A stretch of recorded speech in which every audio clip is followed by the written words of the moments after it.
예, 문재인 대통령 모친인 강하동 여사가 소천하셨습니다. 문 대통령이 오늘 페이스북을 통해 메시지도 남겼는데 당연히 상심이 큰 것 같습니다. 네, 제 소개는 안 합니까? 맨날 나오잖아요. 수요일에 늘 나오시는. 네. 저도 대통령께서 남기신 페이스북을 다 봤는데요. 예. 저도 페이스북에 그렇게 썼어요. 예. 대통령의 어머니이기도 하지만 예. 한 아들의 어머니고 또 그 어머니의 아들의 입장에서 마음이 상당히 아프시겠죠. 그래서 저는 근데 또 장례 치르는 모습을 보면서 사실 어제 제가 좀 궁금했었거든요. 현직 대통령의 모친상이 역사상 최초의 일인데 예. 어떻게 치룰까 봤더니 그야말로 한 개인의 장례보다도 더 소박하게 예. 이게 치르는 모습을 보면서 역시 문재인 대통령답다 그런 생각을 했고 또 이제 오늘 여러 가지 이제 뭐 어머님과 얽힌 일화가 많이 나오던데 예. 역시 모전자전이다 이런 생각이 들었고요. 그 어머니의 그 아들이다 이런 생각이 좀 들었습니다. 그래서 저는 이번에 또 새롭게 안 사실이 하나 있는데 노무현 정부 시절 청와대 시민사회수석 때 이산가족상봉 어머니 이렇게 시켜드린 게 가장 그래도 큰 효도였다 이렇게 했는데 그때 개인 자격으로 예. 신청을 해서 여러 번 떨어졌다가 이렇게 예. 추첨을 통해서 붙었다는 얘기를 듣고 야 어머니가 참 훌륭하게 아들을 키웠다 이런 생각이 좀 들었는데 오늘 일화 또 하나 나오는 거 보니까 어머니가 이제 달걀 장사하고 연탄 장수 뭐 이런 게 했다는 거 아니에요? 근데 이제 아무래도 가난하니까 부산역에 가서 암표 장사를 하면 돈을 많이 번다. 예. 그래서 아들을 데리고 갔다는 거 아니에요. 중학교 1학년 때. 근데 차마 일을 하면 못 하겠더라. 그래서 다시 이제 하나도 안 팔고 왔다는 거 아니에요? 그래서 이것을 보면서 몸으로 원칙을 만들어서 실천을 함으로써 그것이 자식에게 굉장히 큰 교훈이 됐겠구나. 이런 생각이 좀 들면서 훌륭하신 어머니였다. 이런 생각이 듭니다. 예. 그래 조용하게 가족장으로 치르겠다. 그래서 뭐 조의라든가 조문도 받지 않겠다 이렇게 얘기했었는데 야당 대표들의 조문은 받았던 것 같습니다. 손학규, 정동영 대표. 정동영 대표는 갔다 왔다 하고 예. 그래서 뭐 서로 인사하는 장면도 사진으로 봤는데 이것도 공평하게 해야죠. 예를 들면 당대표 선에서 조문을 받는다든가 아니면 원내대표까지는 가능하다든가 일정한 선이 있어야 될 것 같아요. 이것도. 예.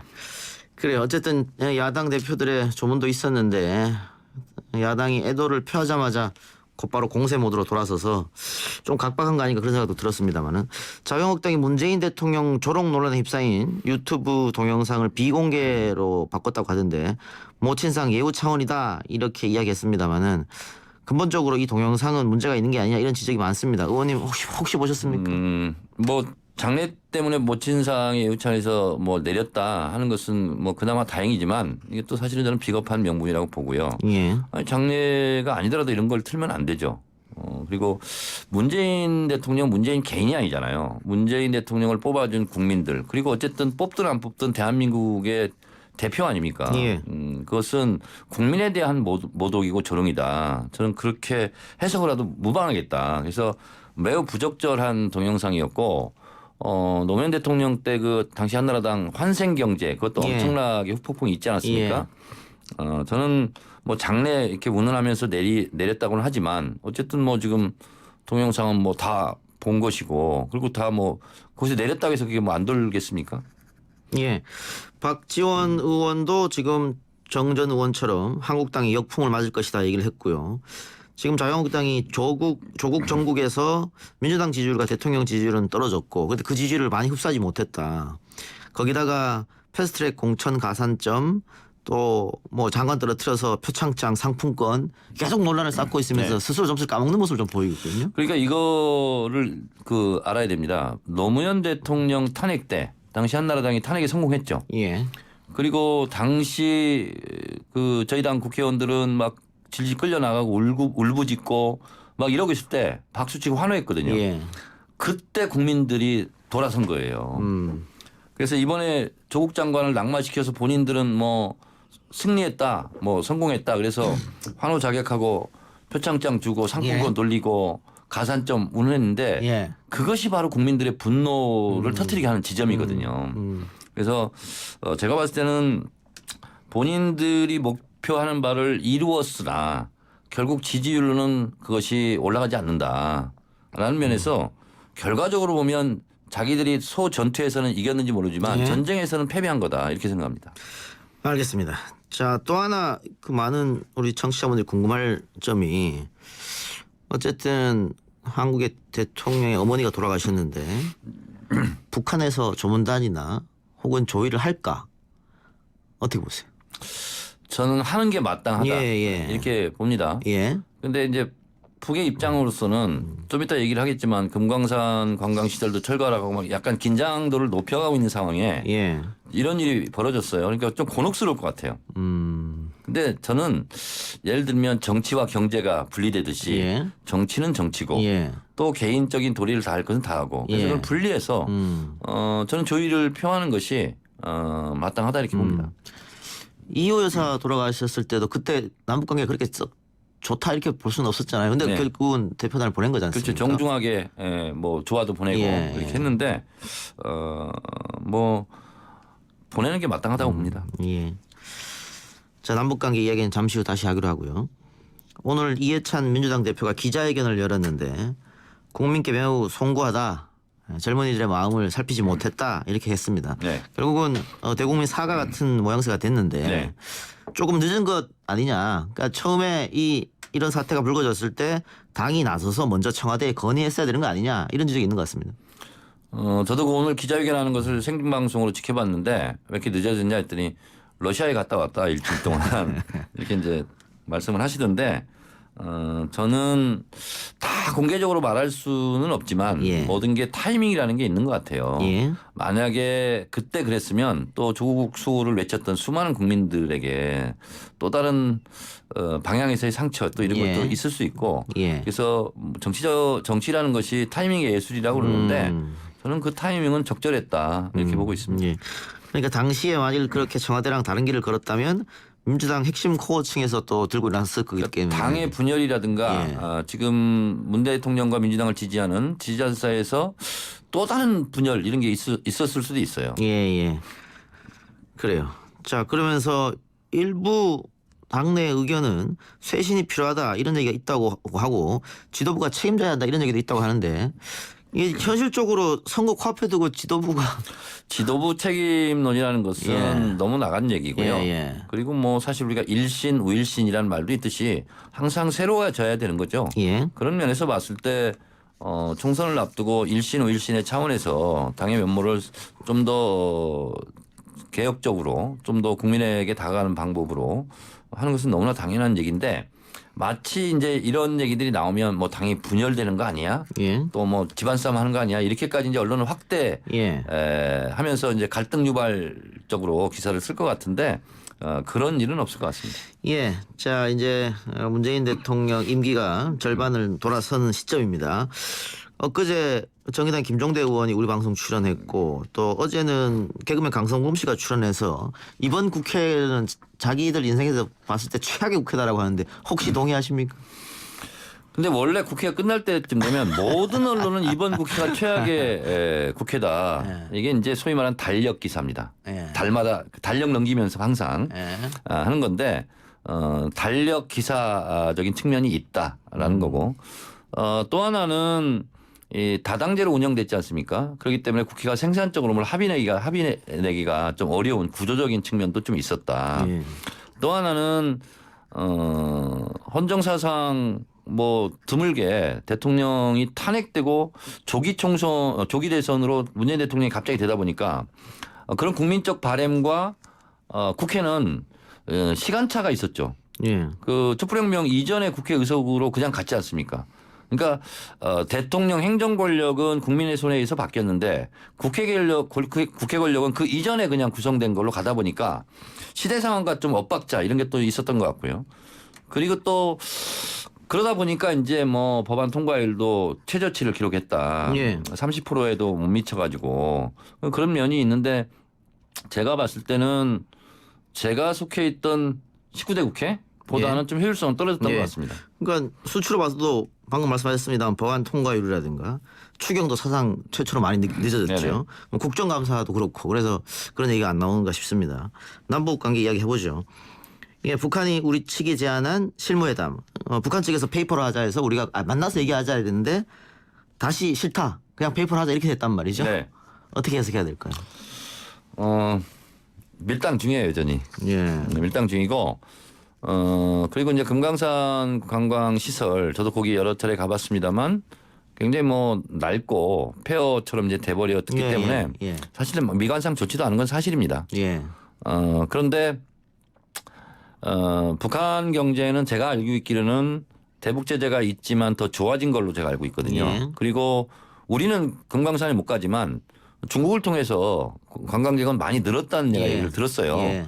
그러다 보니까 북한의 입장으로서는 우리 남쪽 관광객뿐만 아니라 다른 외국 관광객들이 오는 건데 보여주고 싶지 않은 그런 흉물스러운 예. 낡은 시설이 이제 있다 보니까 실용적인 차원에서도 좀 이것을 리모델링을 하든지 아니 새로 짓든지 해야 되는 것은 맞는 것 같아요. 예, 예. 그런데 북한이 실제로 이것을 뭐 철거하고 뭐 할 것 같지는 않습니다.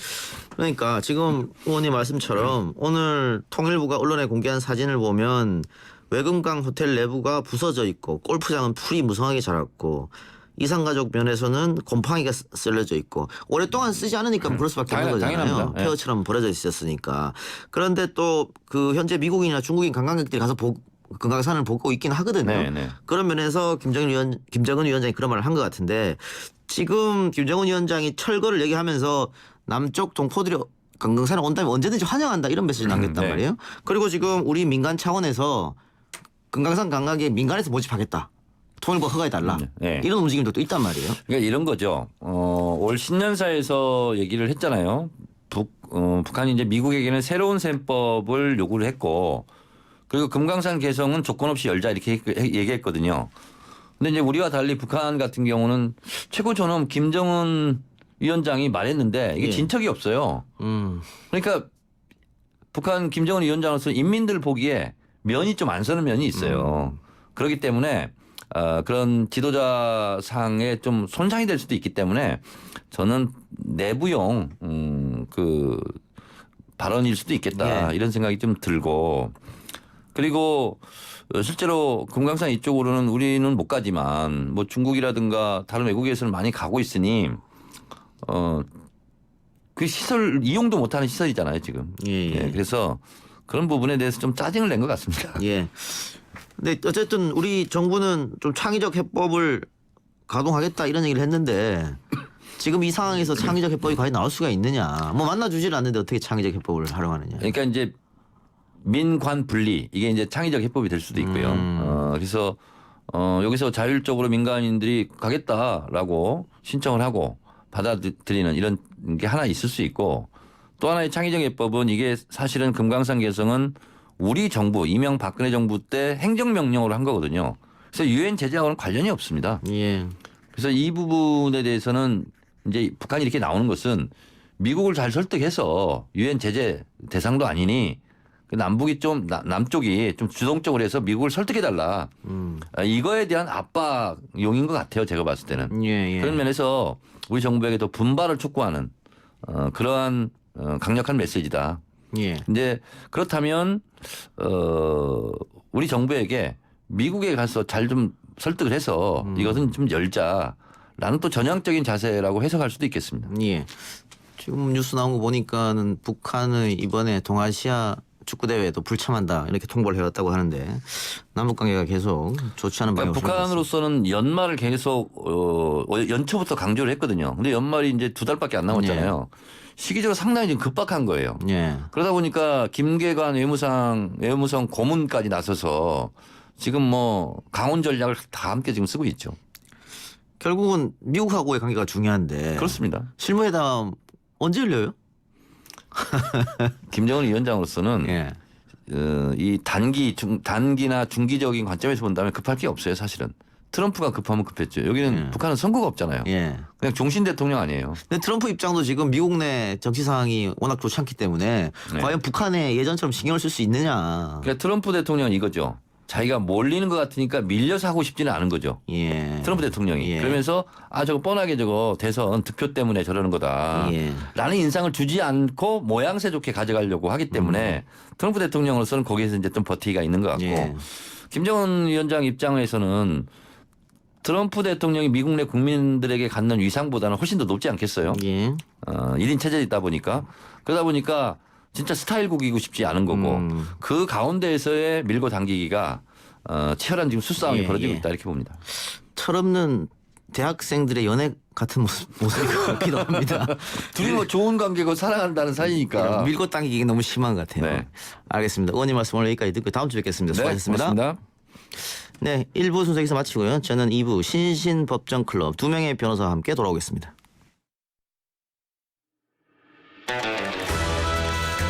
딱딱하고 지루한 뉴스가 소설보다 흥미진진해지는 새로운 경험. 놀라셨죠? 이것이 바로 이동준의 뉴스 정면 승부.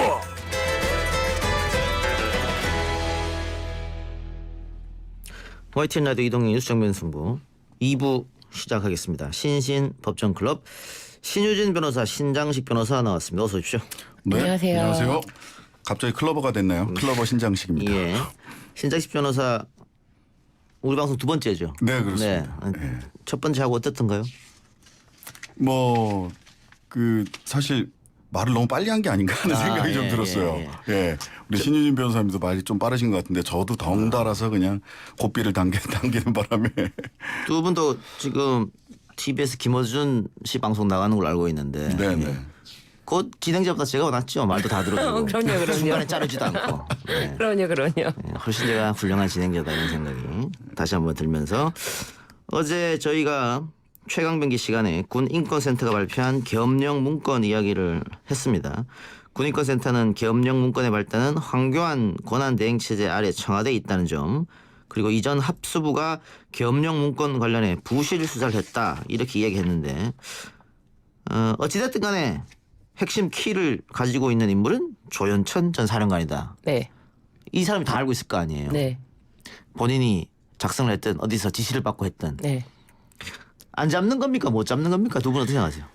그 저는 이거 보면서 이게 무슨 뭐 젠가 놀이 하는 것 같아요. 예, 마치 예. 조현천이라고 하는 젠가를 딱 빼면 이 수사 자체가 전부 다 무너진다. 그래서 조현천 씨가 미국으로 넘어가가지고 나는 뭐 죽기 전에 못 돌아온다. 예, 이렇게 예. 얘기를 하면서 수사가 다 안 되는 것처럼 참고인 중지 처분을 했단 말이죠. 그렇죠. 예. 그런데 진짜 그런가. 조현천이라는 젠가를 싹 뺀다고 하더라도 이거 무너지지 않습니다. 조현천이 없더라도 충분히 수사가 가능하다. 예. 말하자면 그 김관진 어제 엊그제 나왔던 군인권센터 얘기를 보자면 김관진 전 국가안보실장이 실제로 청와대에서 조현천을 만났다는 거 아닙니까? 예. 2월 10일 날 예. 2017년 2월 10일 날 만났다는 것이고 그다음에 그 한민구 예. 전 장관도 조현천 씨가 만났고 예. 그다음에 이 계엄 문건을 보자면 계엄 관련 문건을 보자면 굉장히 구체적인 실행 계획이 포함되어 있기 때문에 예하 부대로도 분명히 예하 부대 일부에게는 분명히 이런 이야기들이 갔을 거예요. 출동 준비를 해야 될 거 아닙니까? 그 예. 정도 실행 예. 계획이 있으면 예. 즉 조현천이라는 젠가 한 조각을 뺀다고 해서 이 수사 자체가 무너지지 않는다. 조현천을 당연히 데리고 와야 되겠지만 예, 당연히 데리고 와야 되겠지만 데려오고 있지 못한 상태에서도 충분히 아랫선 윗선을 수사하면 이건 수사 가능한 사건이라고 저는 봅니다. 저는 그 종전에 이석기 그 내란 음모는 물론 무죄가 나왔지만 내란 선동죄로 처벌되지 않았습니까? 예. 그 사건과 비교했을 때 이거는 엄청나게 문건이라는 이 명백한 증거가 있음에도 불구하고 객관적인 증거가 있음에도 불구하고 굉장히 수사가 미흡하고 그 수사라는 것이 과연 수사의 의지가 투영되지 않으면 이렇게도 무마될 수가 있구나 하는 생각이 들었어요. 예. 네. 그 통진당 사건은 당시 황교안 법무부 장관이 주도해서 본인이 얘기를 했습니다. 그렇죠. 내가 다 네네. 했다고 그렇게 얘기했었는데. 자랑스럽게 얘기하시죠. 예. 네. 이석기 전 의원 같은 어쨌든 9년 나왔거든요. 네. 예, 내란 음모는 무죄가 됐습니다만 선동죄로. 예, 선동죄. 네. 그 선동죄가 강당에서 이야기한 거잖아요. 네네네. 마이크 잡고. 굉장히 조잡한 수준이었는데도 예. 그게 선동죄가 돼가지고. 근데 지금 신 변호사 말로는 이거는 페이퍼니까 더. 네. 강력하죠. 네, 강력하다. 증거가 있고. 자 그러면 내란 모의죄, 내란 음모. 음모죄. 법률 용어로는 법률 용어로는 내란 음모죄인데 어저께 나오신 그 김종대 전 예. 의원이 의원 예. 전 의원이라고 하도 요즘에 전을 많이 붙이다니까 왜 이러세요? 죄송합니다. 갑자기 한 방에 훅 가게. 김종대 의원이 모의죄로 가셔가지고 내란 법률 용어로 음모죄. 음모죄. 근데 지난번에도 내란 음모는 대법원에서 무죄가 났잖아요. 네. 아 이석기 예. 사건 때. 예. 제가 봤을 때 요거는 그 음모라고 하는 거는 그 실행에 대한 그 2인 이상의 합의가 필요한데 구체적인? 요거는 요거는 지시가 어떻게 보면 단계적인 지시가 있을 수도 예, 있는 거고 예, 예. 합의가 명확하게 이루어졌나라고 했을 때 어떻게 보면 예비죄는 해당이 되지 않을까 최소한 그 이석기 전 의원 사건과 비교했을 때는 이거는 예비죄까지는 된다 준비행위는 충분히 있다 가능하다. 보여진다 저는 그렇게 보여요 동의하십니까? 비교합니다. 뭐 당연히 이게 그 뭐 동등한 관계에서 오히려 그 같이 동등한 대등한 주체들 간의 이야기가 됐느냐 저는 그거보다 오히려 청와대부터 만약 그 내려왔다라고 한다면 훨씬 더 강력하게 공모 단계적이고 순차적인 공모가 있었고 예. 음모가 충분히 또 예비까지 충분히 지금, 처벌 예. 가능하다라고 보여져요. 두 분이 네. 그런 말씀하시는 게 지금까지는 검찰이 파악한 대로는 조현천 미국에 있는 조현천과 이메일을 주고받았는데 조현천이 한민국 국방장관이 지시했다 이렇게 했단 말이죠. 네.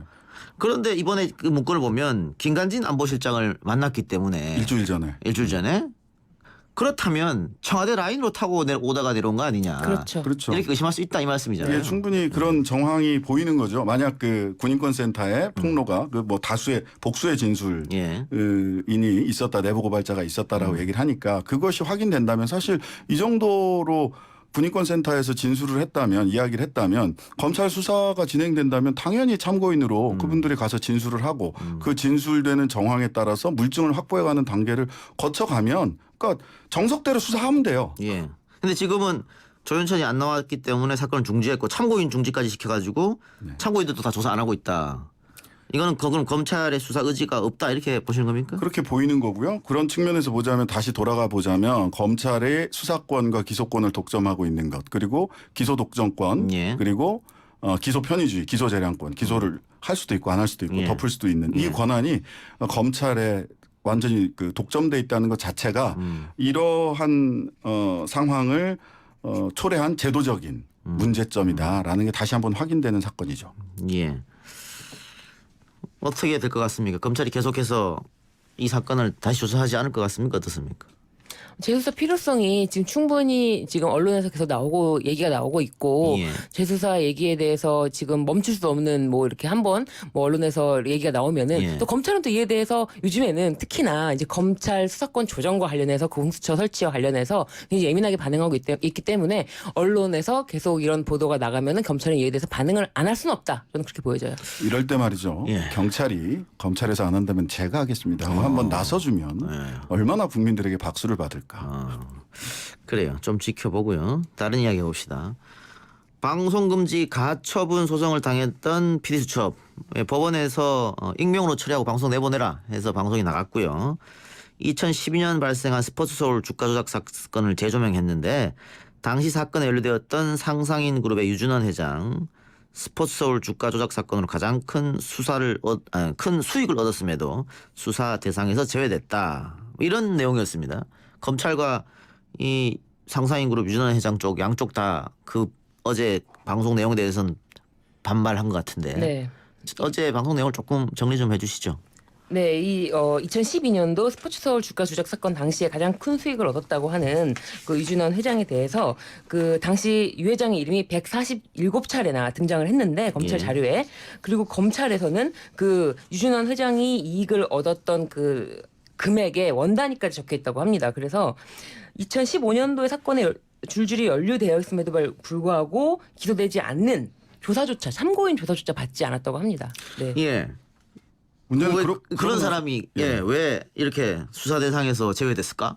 그러니까 보면 어제 방송 내용 보자면 결과적으로는 그 저 전관 박모 변호사, 예. 뭐 흔히 박재벌 변호사라고 불리는 박모 변호사 실명을 이야기할 수 없어서 예, 할 수 없는데 이건 뉴스타파에서 이미 실명이 다 보도됐고 제가 하고 있는 팟캐스트에서도 실명을 다 보도해서 제가 했는데 네. 예, 알겠습니다. 어쨌든 실명 얘기하지 마시고. 예. 그 박재벌 변호사라는 분이 검찰 정관이고 그다음에 당시 그 금융 관련돼서 그 합수단장 수사본부장을 했던 김영준 부장검사 그리고 유 회장 예. 세 사람이 한 배를 탄 거죠. 한 배에 있으니까 그 배에서 누구 한 사람만 유만 딱 끄집어내 갖고 어떻게 할 수 없었던 거죠. 예. 아 그럼 뒷배로 검찰이 있었다 이렇게 볼 수도 있는 거네요. 기소를 하지 않았으니까 조사 자체를 안 했으니까. 당연히 그럴 수밖에 없다고 생각이 됩니다. 예. 저 스포츠 서울 주가 조작 당시에 이제 20억 원 제일 많이 이익을 받았단 말이죠. 그리고 그 워런트 그 특정 가격에 주식을 살 수 있는 권한을 배분하는 회의에도 참석을 했어요. 예. 참석한 4명 중에서 유 회장만 딱 빼고 나머지가 전부 다 구속되거나 기소됐단 말이죠. 도대체 이걸 어떻게 다른 정황으로 다른 이유로 설명을 할 수 있을지 저는 설명 못할 것 같습니다. 예. 그리고 그 박 변호사가 자신이 연루된 사건을 앞두고 현직 검사들과 집중적으로 만나거나 전화 통화를 했다고요. 그 전화 통화 내역도 다 PD수첩에서 예. 지금 사실 보여줬죠. 예. 다 보여줘서 이게 이제 전화 변론이잖아요. 전화 변론. 예. 그 전직 검사들이 검사 출신 전직 검사 그 변호사들이 흔히 하는 말이 이제 전화 변론. 이거는 이제 그 뭐냐 경유증표 즉 내가 이 사람을 변호하기 시작했습니다라고 하는 거를 변협에 신고도 안 하고 하는 거거든요. 예. 그러니까 이게 수익이 얼마가 나서 어떻게 쓰이는지도 몰라요. 전혀 모르는. 예. 전화 한 통으로 전화 변론하고 또 뭐 흔히 제가 아는 정관 그 검사 한 분도 법원 그 검찰청 앞에서 딱 만났는데 나 한 바퀴 돌고 가는 중이야 이렇게 얘기를 하세요. 방에 가서 말로 이런 변론하고 이런 게 이제 비일비재했다는 거는 변호사들이라면 웬만한 변호사들이라면 다 알고 있는 예. 일이죠. 근데 이 사건에서는 자기 사건에 대해서 더 변호를 한 건데 통화를 한 건데 그게 이제 어느 정도 자기 사건에 대해서는 뭐 하고 싶은 말 있으면 할 수가 있어요. 근데 검찰이 소환을 해서 나가서 하는 거지 예. 전화 통화 막 한다고 예. 받아주질 않거든요. 그렇죠, 그렇죠. 어디 예. 피의자가 전화를 이렇게 한다고 받아주나요? 예. 근데 이게 전직 검찰이라는 이유로 이렇게 마음껏 전화 통화를 하면서 자기 사건에 대해서 충분히 얘기를 예. 하고 그 결과 다 무혐의 받고 예. 그리고 뭐 벌금 받은 거 약식명령 받은 것도 있고요. 예. 아까 신장식 변호사가 검찰의 그 막강한 권력, 전 세계에서 대한민국 검찰이 가장 많은 권력을 갖고 있죠. 얘기했는데 그 중에서 뭐 기소 독점, 기소 편의 뭐 여러 가지 있습니다만은 기소 독점보다 기소 편의가 더 큰 권력일 것 같아요. 그러니까 덮어주는 예. 거니까. 내가 덮어주는 수사 안 거니까. 하고 싶으면 안 하는 건데. 예. 그러니까 그 검찰은 기소하는 것을 통해서는 명예를 얻고 기소를 덮어주는 것을 통해서는 돈을 얻는다 이런 얘기를 하죠. 예. 그런 말 하면 위험한 거 아닙니까? 그러니까요. 지금 검찰이 지금 다 이 방송 엄청 듣고 예. 있을 텐데. 아니 뭐 저는 뭐 걸릴 거 없으니까요. 뭐 마음대로 하세요. 법대로 하세요. 예, 예. 그런 얘기 분명히 있다는 거죠. 네, 그 말을 저도 들었기 때문에 이거는 시중에 있는 말이다. 예. 근데 이 저 유 회장 이 보면 그 사건도 그 사건인데 지금 그 서울 스포츠 서울 주가 조작 사건도 주가 조작 사건인데요. 그러니까 브린치 증권을 인수한다든지 하는 과정에서 보면 검찰이 원래 이전에 이 양반이 그 세종상호저축은행을 운영을 할 때 지금도 뭐 계열사이긴 하지만 개인에게 40억 원을 대출을 해주는데 이게 자본시장법 위반입니다. 저축은행은 그렇게 할 수가 없어요. 예. 6억 이상을 대출을 해줄 수가 없어요. 개인에게. 왜냐하면 저축은행들이 망해 나가고 저축은행에 그 저금했던 분들이 막대한 피해를 봤던 이유가 뭐냐면 개인들에게 과도하게 돈을 대출해주고 저축은행이 망해버리는 거예요. 그러면은 이 저축한 예금자들이 돈을 다 잃게 되거든요. 그렇다 보니까 6억 이상은 저축은행에서 돈을 빌려줄 수가 없어요. 근데 40억 원을 빌려줍니다. 무려. 예, 예. 무려 40억 원을 빌려주고 이게 자기 자본의 16.7%나 돼요. 뭐 이러한 것 때문에 증권회사를 인수할 수 있는 자격이 없었는데 이 부분에 대해서 이건 뭐 다른 또 사건들도 있고 했는데 이런 금융 관련 사건에 대해서 죄가 없다라고 하는 것을 검찰에서 증명서를 내주는 것을 통해 가지고 예? 내사한 적도 없고 네, 죄도 맞아요. 없다라는 저는 그런 처분 증명서가 증명서가? 있는지 처음 알았는데 네. 그걸 통해서 이 유 회장이 계속해서 증권회사까지 계속해서 자기 계열사를 인수할 수 늘려가고 증권회사까지 인수할 수 있도록 길을 터준 것도 검찰이었다. 예, 알겠습니다. 어쨌든 문제는 여기 정관 문제가 크다 이런 건 얘기하는 거고요. 이 부분도 뭐 지금 MBC와 뉴스타파가 후속 보도를 할지 후속 취재를 할지 또 검찰 대응이 어떻게 할지 한번 지켜보고요. 어제 유시민 노무현재단 이사장이 조국 내사 증거다라면서 윤석열 검찰총장이 발언을 공개를 했습니다. 발언 내용이 뭐냐면 윤 청장이 여권의 모 인물을 만나가지고 조국을 법무부 장관 임명하면 안 된다. 내가 봤는데 몇 가지 아주 심각하다. 법대로 하면 사법처리감이다. 내가 사모펀드 쪽을 좀 아는데 이거 나쁜 놈이다. 내가 대통령한테 건의하겠다. 그러니까 이 시점이 중요하거든. 이 말을 한 시점.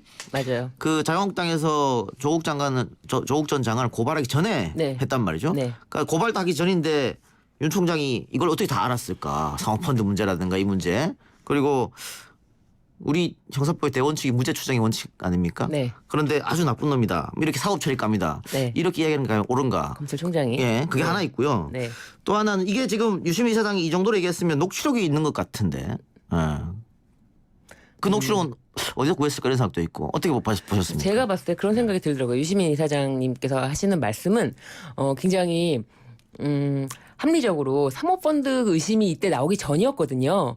그래서 이 얘기만 꺼내도 이 확실하게 윤석열 검찰총장은 알아들을 것이다. 누군가 자기의 말을 그대로 전달해 준 사람이 있다는 있다. 것. 예, 예. 그리고 진술 증거도 명확한 증거는 맞습니다. 근데 그 특히나 그 말을 그대로 전달을 하면은 분명히 누군가 내가 그렇게 얘기했던 게 맞지라고 인식을 하고 예. 확실히 자기가 내사를 했다는 거를 뜨끔 할 것이다라고 생각을 하신 것 같아요. 예. 근데 검찰은 뭐 그런 게 없죠. 네. 예. 아니 뭐 내사는 할 수 있어요. 예. 뭐 수사기관이 내사할 수 있죠. 아니, 내사하다가 종결할 수도 있고. 안 했다고 하니까. 예. 근데 그러니까 그게 좀 이상해요. 예. 내사를 했으면 내사를 한 거죠. 그렇죠. 예. 근데 다만 내사를 한 내용을 검찰총장이 그 시점에 법무부 장관 임명도 되기 전인 그 시점에 청와대에 전달하기 위해서 누군가를 다리 예, 삼아서 예. 그런 이야기를 했다는 건 저는 그거는 총장으로서 적절한 처신은 아니었다는 그건 생각이 듭니다. 검찰총장이 정치를 했다 그렇게 보는 거죠. 뭐 그럴 수 있는 거죠. 왜 어쨌든 간에 자기 상관인데 예. 법무부 장관이 검찰총장을 지휘할 수 예. 있도록 법에 보장돼 있으니까 그렇게 처신하는 것은 저는 적절한 처신은 아니었다. 내사를 했으면 내사를 했다고 얘기를 예. 하는 게 맞지 않나요? 예. 그래 어쨌든 유시민 이사장을 지금 시민단체가 고발했고 검찰이 특수부에 배당해서 수사가 시작됐습니다. 네. 이것도 검찰의 선별적 수사가 아니냐. 나경원 원내대표 같은 건은 시민단체에서 고발했는데 계속 수사가 안 들어가고 있거든요. 네. 뭐 그런 얘기도 있습니다만 어쨌든 검찰이 유시민 이사장에게 보복 수사를 하는 것이 아니냐 이런 논란도 있는데 유시민 이사장이 고발된 혐의는 뭡니까 지금 수사에 들어갔으니까 혐의가 있을 거 아닙니까? 명예훼손 뭐 이런 겁니까? 네네.